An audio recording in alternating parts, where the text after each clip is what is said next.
Allah di atas, tidak diyakini Allah di mana-mana. Ini yang jelaskan siapa?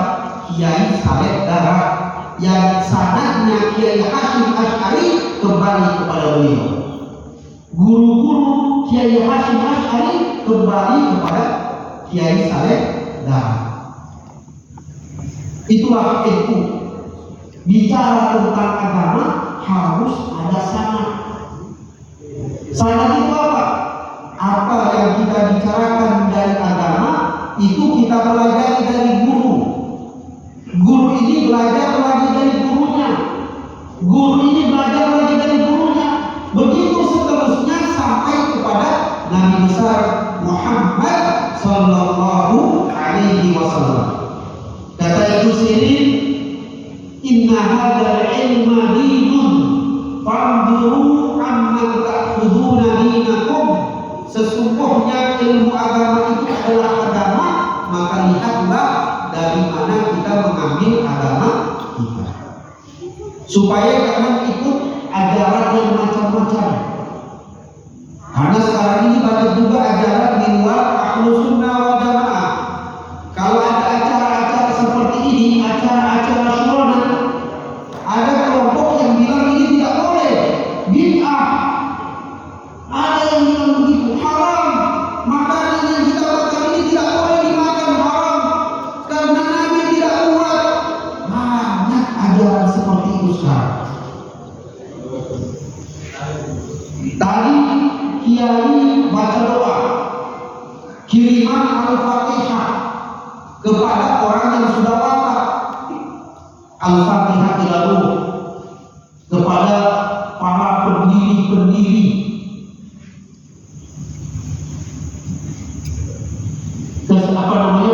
paguyuban Ekuando yang sudah meninggal.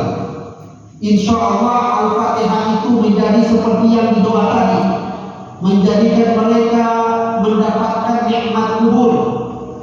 Jadi orang yang masih hidup masih bisa bermanfaat bagi orang yang sudah wafat.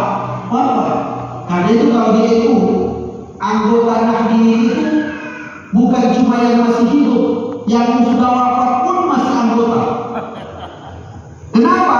Karena orang yang hidup masih ada hubungan sama orang yang sudah wafat. Begitu juga orang yang wafat, apakah masih bisa bermanfaat bagi orang yang masih hidup? Masih bisa bermanfaat orang yang wafat kepada orang yang masih hidup. Oleh karena itu kita punya adat istiadat di Jawa sering. Saya kalau ziarah ke makam Sunan Ampel itu sampai tidak 24 jam tidak sepi. Semua datang dengan bis-bis. Majelis taklim ini, pengajian ini, paguyuban ini datang ziarah ke makam Sunan Ampel. Jadi orang yang masih sudah meninggal masih bisa bermanfaat bagi orang yang masih hidup. Buktinya apa? Kita pernah dengar peristiwa Isra wal Mi'raj. Di situ ada satu peristiwa penting di mana Nabi Musa alaihi salam menyarankan kepada Nabi Muhammad meminta kepada Allah keringanan sholat dari 60 waktu menjadi 5 waktu, sehingga Nabi Muhammad pergi ke tempat di mana dia bermunajat kepada Allah, meminta keringanan kepada Allah sampai sholat tersebut menjadi 5 waktu. Dalilnya di mana? Nabi Musa sudah meninggal ratusan tahun yang lalu. Nabi Musa sudah meninggal ratusan tahun yang lalu, tapi dengan izin Allah masih bisa bermanfaat bagi umatnya Nabi Muhammad sallallahu alaihi wasallam. Jadi antara orang yang masih hidup dengan orang yang sudah wafat masih ada terjadi hubungan, masih bisa kita beri manfaat. Karena itu paling sering doa tasyakuran, kirim Al-Fatihah, kirim bacaan tahlil kepada siapa? Kepada keluarga kita yang sudah wafat. Kalau sebelum Ramadan ada acara apa namanya, Ki? di Sya'ban itu sering digawe ruangan, acara ruangan, dikumpulkan semua, dibaca satu-satu. Keluarga kita yang sudah meninggal dikirimkan dalam Fatihah sebagai hadiyatan wasilah wa rahmatan nazilah. Ini semua merupakan adat istiadat yang sesuai dengan agama. Jadi harus dipertahankan. Termasuk acara syurana atau acara satu Muharram. Salawat beserta salam kita aturkan kepada baginda Nabi besar Muhammad sallallahu alaihi wasallam, yang mana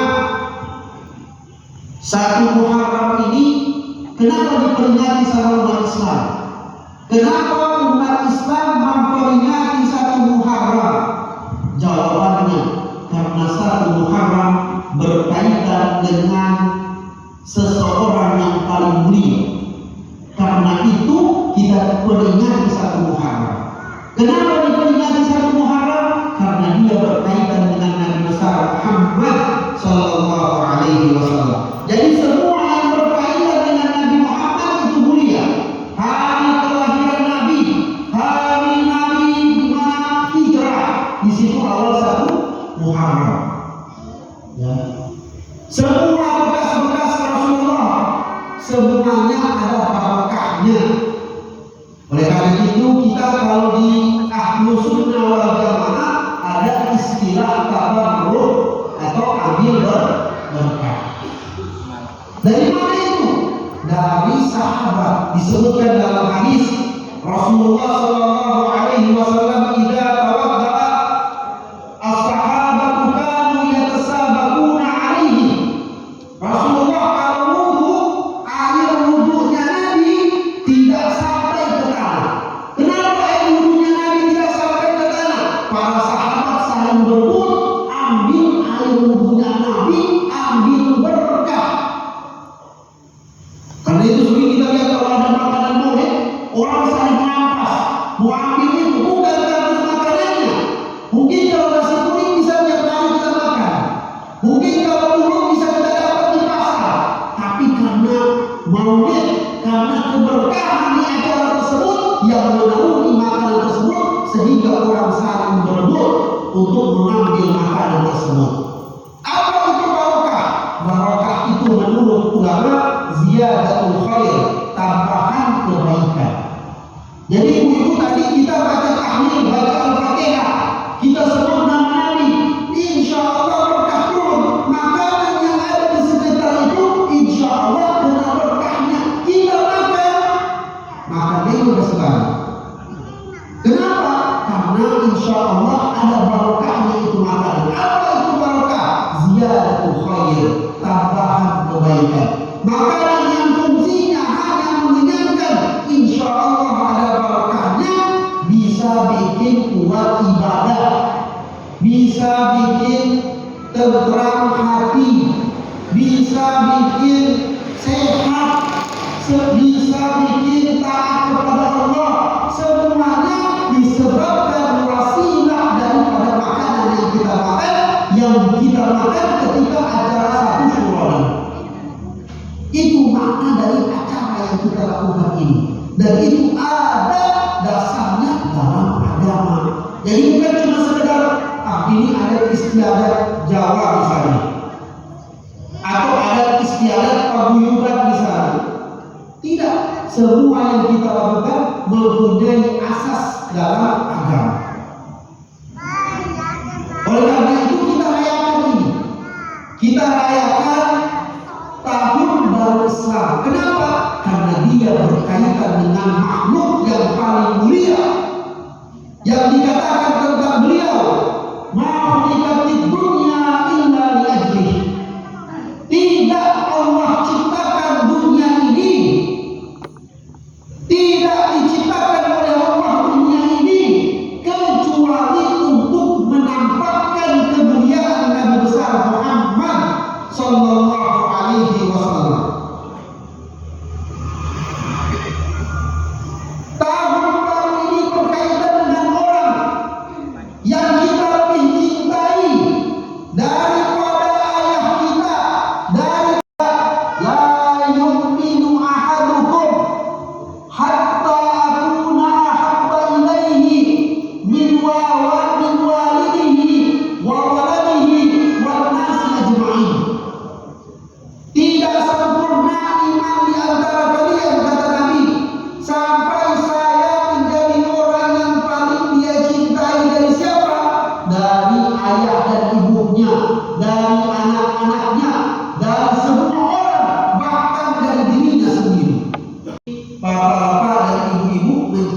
barokahnya Nabi, mencari barokahnya Nabi.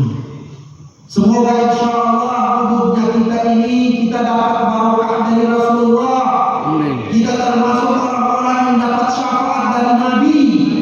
Semoga Allah mudahkan kita punya urusan. Allah berkahi rezeki. Allah berikan kesehatan. Allah berikan ketentraman hidup. Bijadin Nabi alaihi salatu wassalam, dengan keberkahan Nabi besar Muhammad sallallahu alaihi wasallam.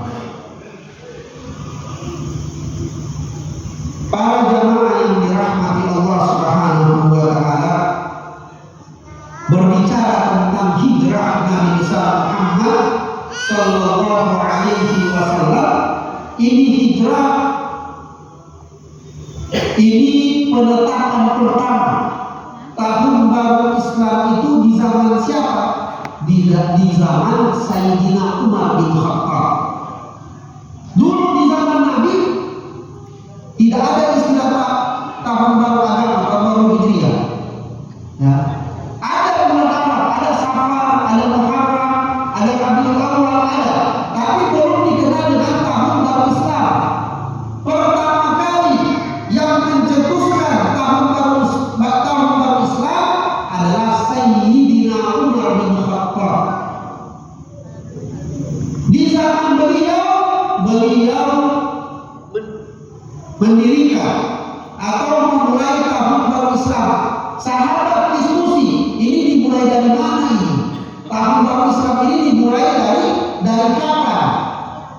Akhirnya para sahabat sepakat tahun baru Islam dimulai dari hijrahnya Nabi besar Muhammad sallallahu alaihi wasallam. Padahal Nabi waktu itu hijrah di bulan, bukan di bulan Muharram. Nabi hijrah di bulan Safar. Jadi Rasulullah memulai hijrahnya di bulan Safar sampai di Madinah di bulan Rabiul Awwal.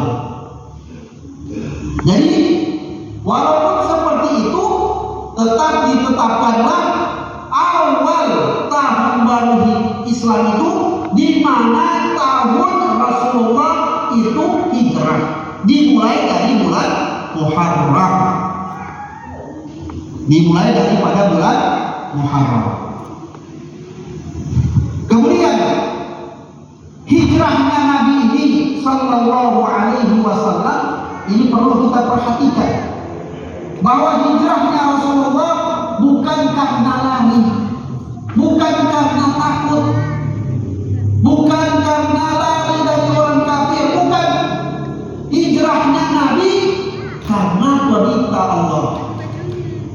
Kalau bicara berani, Rasulullah adalah asyja'un nas, orang yang paling berani. Disebutkan Sayyidina Ali bin Abi Thalib. Ini Sayyidina Ali bin Abi Thalib mengaku sekalian sepupunya Nabi.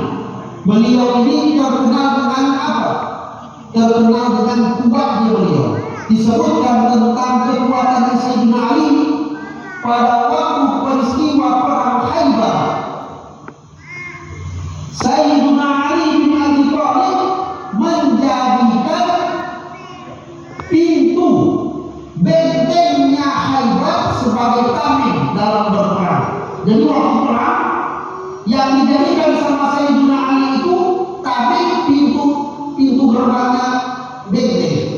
Setelah perang, ini benteng tadi ini, pintu benteng ini mau diangkat sama sahabat. Pertama 7 orang, tidak ada yang mampu. 10 orang, tidak ada yang mampu membawa atau mengangkat yang dibawa oleh Sayyidina Ali secara sendirian ini.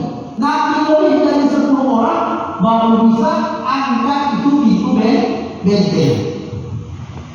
Itu terkenal kuatnya Sayyidina Ali bin Abi Thalib. Oleh karena itu, kalau di Malaysia ada minuman namanya tongkat Ali. Orang tua, kalau minuman itu kuat namanya tongkat Ali. Ya, kalau di Malaysia, supaya untuk gratis kami yang harus minum tongkat Ali. Tapi tidak ada di Indonesia, di Malaysia. Sayyidina Ali terkenal dengan apa? Kekuatan beliau. Tapi Sayyidina Ali ini mengatakan dalam sebuah perkataan, kunna idza hamiyal watis kunna nahtami bi Rasulillah sallallahu alaihi wasallam wa huwa akramu minal kuffar. Katanya Sayyidina Ali, kalau sudah perang yang dahsyat, kalau sudah berkecamuk di perang, kami berlindung di belakangnya Nabi besar Muhammad sallallahu alaihi wasallam. Dan Nabi Muhammad adalah orang yang paling dekat dengan musuh. Itu Rasulullah sallallahu alaihi wasallam. Jadi ini yang perlu kita tegaskan pertama, bahwa hijrahnya Nabi itu karena perintah Allah, bukan karena Nabi takut, bukan karena Nabi lari dari kafir Quraisy. Karena Rasulullah terkenal dengan keberanian beliau. Rasulullah pertama dakwahnya sembunyi-sembunyi, bukan karena takut, tapi karena perintah Allah. Di sini kita lihat bahwa Rasulullah mengajarkan kepada kita dakwah itu bil hikmah. Kalau kita dakwah di masyarakat, kalau itu menjadi adat istiadat masyarakat dan tidak bertentangan dengan syariat, jangan itu terus yang kita hantam, itu terus yang kita larang. Padahal ada yang lebih penting yang harus kita jelaskan ke masyarakat. Banyak muncul sekarang, oh jangan pakai wayang, jangan pakai gamelan, jangan pakai ini, karena Nabi tidak buat. Ada seperti itu. Nah, Wali Songo dulu waktu dakwah, mereka tidak langsung serta-merta menentang adat istiadat masyarakat, tapi yang diajarkan terlebih dahulu apa? Hal-hal yang berkaitan dengan akidah terlebih dahulu, tentang tauhid. Bahkan sebagian daripada Wali Songo menjadikan adat istiadat ini sebagai sarana dakwah. Di sini kita lihat Rasulullah, padahal Rasulullah mampu dengan keberanian beliau untuk berdakwah secara terang-terangan, tapi karena perintah Allah, Rasulullah dakwanya sembunyi-sembunyi. Setelah beberapa waktu, kemudian Rasulullah dakwah terang-terangan dengan apa? Dengan beliau naik ke atas bukit, kemudian mengatakan, wahai kaum Quraisy, wahai Bani Fulan, jika saya katakan kepadamu di belakang gunung ini ada musuh, apakah kalian percaya? Kata mereka semuanya, iya kami percaya. Kenapa? Karena mereka tidak mengenal dari Nabi kecuali kejujuran.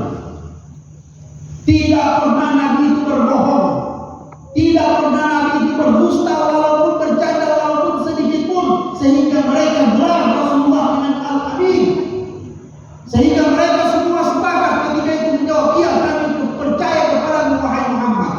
Kemudian apa katanya Rasulullah sallallahu alaihi wasallam? Maka saya mengajak kepada kalian untuk bersaksi tidak ada Tuhan selain Allah. Kemudian apa yang dikatakan oleh Abraham? Tabban laka ya Muhammad. Artinya kalau bahasa Jawanya ini apa? Istilahnya brengsek kalau bahasa kasarnya kan? Ya. Dicaci maki Nabi Muhammad, maka turunlah ayat tabbat yada abi lahabin wa tab ma aghna anhu maluhu wa ma kasab sayasla naran zata lahab wa imra'atuhu hammalatal hatab. Jadi perempuannya sebagai pembawa api kayu di neraka, kayu api neraka. Kenapa? Karena waktu di dunia namanya Ummu Jamil. Ummu Jamil ini merupakan istri dari siapa? Daripada Abu Lahab. Di mana Rasulullah lewat, di situ dia taruhkan duri. Di mana Nabi lewat, selalu dia taruhkan duri, supaya Rasulullah tertusuk duri. Tidak ada, kalau orang kita bilang busuk hati, tidak ada baiknya dia sama Nabi besar Muhammad sallallahu alaihi wasallam. Maka ketika ujian ini bertubi-tubi, datanglah perintah Allah kepada Rasulullah untuk berhijrah. Jadi hijrah pertama itu ketika hijrah ke Habasyah. Tapi hijrah kedua itu ketika Rasulullah hijrah dari kota Mekah ke kota Madinah, yang pada waktu itu namanya adalah Yathrib. Nah, di sini perlu kita tekankan bahwa hijrahnya Nabi karena perintah Allah, bukan karena takut daripada kafir Quraisy. Dan Rasulullah Shallallahu Alaihi Wasallam merupakan makhluk Allah yang paling mulia, paling agung, paling mulia secara mutlak, lebih mulia daripada seluruh para nabi dan malaikat. Tapi walaupun seperti itu, ujian Allah tetap datang kepadanya. Diuji sama Allah. Rasulullah sholat dibuangkan kotoran hewan. Nabi sementara sholat diambil kain, dicekik beliau, hampir mati kalau tidak karena Sayyidina Abu Bakar. Padahal ini makhluk Allah yang paling mulia. Nah, kita hikmahnya kita kembali kepada diri kita masing-masing. Rasulullah saja makhluk Allah yang paling mulia dipuji oleh Allah, apalagi kita, apalagi kita hamba yang lemah ini. Kata Rasulullah, asyaddul bala al-anbiya, yang paling dahsyat balanya itu para nabi. Tsummal amsalu fal amsal, kemudian orang di bawah derajatnya, kemudian orang di bawah derajatnya. Yu'tala syakhsun ala hasabi dini, maka setiap orang diuji berdasarkan kekuatan agamanya. Semakin besar ujiannya berarti semakin kuat agamanya. Jadi jangan kita khawatir kalau sedikit-sedikit. Kadang kita ini kalau ada kena ujian atau musibah, kita kait-kaitkan dengan hal-hal yang misalkan jangan sial, jangan tidak baik, kenapa begini. Padahal ujian ini itu adalah kesempatan bagi seseorang supaya derajatnya tinggi bagi Allah Subhanahu wa taala. Oleh karena itu kata para sufi apa? Nuzulul bala a'yadun lil muridin. Datangnya bala itu bagaikan hari raya bagi orang-orang yang mencari ridho Allah. Berkaitan dengan sanah ini, tahun baru Islam, mungkin di tahun yang lalu kita kurang sabar dalam menghadapi ujian. Insya Allah kita doa sama Allah, ya Allah, di tahun baru ini semoga lebih diberikan kesabaran, lebih diberikan kekuatan dalam ketaatan kepada Allah Subhanahu wa taala. Karena seyogyanya musibah itu adalah kesempatan bagi kita untuk meningkatkan ketakwaan kita dan keimanan kita kepada Allah Subhanahu wa taala. Bapak dan Ibu yang dirahmati Allah Subhanahu wa taala, insya Allah pada akhirnya kita doa sama Allah Subhanahu wa taala, semoga di tahun baru ini Allah jadikan tahun yang penuh barokah, tahun yang insya Allah segala apa yang kita perbuat dari urusan dunia dan akhirat dimudahkan oleh Allah, diberikan kekuatan dalam ketaatan, ditetapkan hati kita dalam iman, ditetapkan hati kita dalam taat, dijadikan anak-anak kita anak-anak yang soleh, dijadikan keluarga kita keluarga yang dipenuhi dengan ketaatan kepada Allah Subhanahu wa taala, dijadikan usaha-usaha kita usaha-usaha yang beruntung, usaha-usaha yang insya Allah mendekatkan diri kita kepada Allah Subhanahu wa taala dengan barokahnya Nabi, dengan barokahnya orang-orang soleh, dengan barokahnya para wali Allah.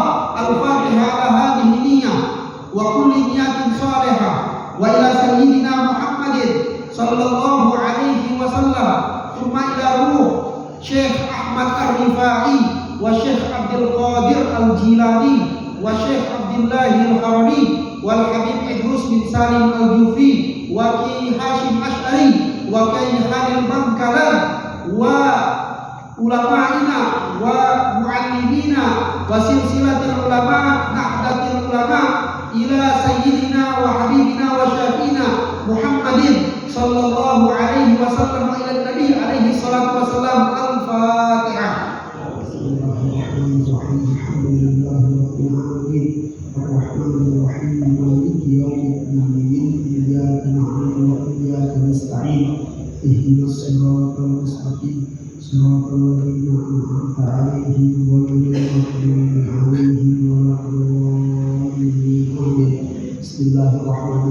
Alhamdulillahirabbil alamin. Allahumma shalli ala sayyidina Muhammad. Allahumma inna natawajjahu ilaika binabiyyika nabiyyi rahmah ya Muhammad. Inna natawajjahu bika ila rabbina fi hajatina litufdhalana.